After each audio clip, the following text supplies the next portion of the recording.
Ang mabuting balita ng Panginoon ayon kay San Lucas. Noong panahong iyon, si Jesus ay tinanong ng mga Pariseo kung kailan itatatag ang kaharian ng Diyos. Sumagot siya, ang pagsisimula ng paghahari ng Diyos ay walang makikitang palatandaan at wala ring magsasabing nagsisimula na roon o rini, sapagkat ang totoo'y nagsimula ng maghari ang Diyos sa puso ng mga nananalig sa Kanya. At sinabi niya sa mga alagad, darating ang panahong hahangarin ninyong makita ang isa sa mga araw ng Anak ng Tao, ngunit hindi ninyo makikita iyon. At may magsasabi sa inyo, naroon siya o narinig siya.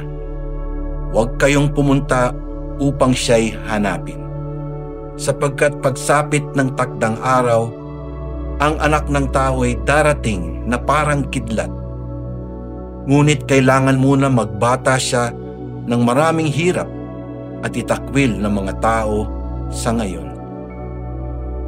Ang mabuting balita ng Panginoon. Pinupuri ka namin, Panginoong Hesukristo. Sapagkat ang totoo'y nagsimula ng maghari ang Diyos sa puso ng mga nananalig sa Kanya. Mayroong isang bata na nagtanong sa kanyang guro kung paano ba maging mabait na bata. Tugon ng kanyang guro sa kanya, sundin mo ang laman ng iyong puso. Dinala ito ng bata hanggang sa paglaki niya. Pinili niya na mag-aral ng mabuti sapagkat ito ang nilalaman ng kanyang puso. Umibig siya sa isang dalaga sapagkat ito ang hangarin ng kanyang puso. Ngunit isang araw, nagkaroon siya ng krisis sa kanyang sarili na kinakailangan niyang bigyan ng tugon. Dalawa itong bagay na kanyang hinaharap at pareho rin itong laman ng kanyang puso. Nalito siya sapagkat tanging bugso lamang ng puso niya ang kanyang sinusunod.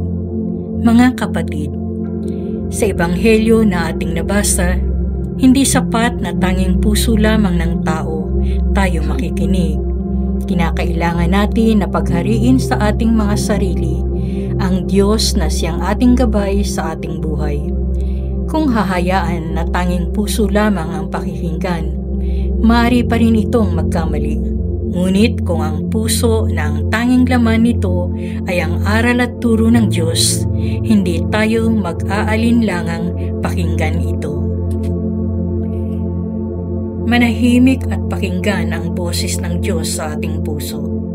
Ano ang naririnig mong sinasabi ng Panginoon sa iyo?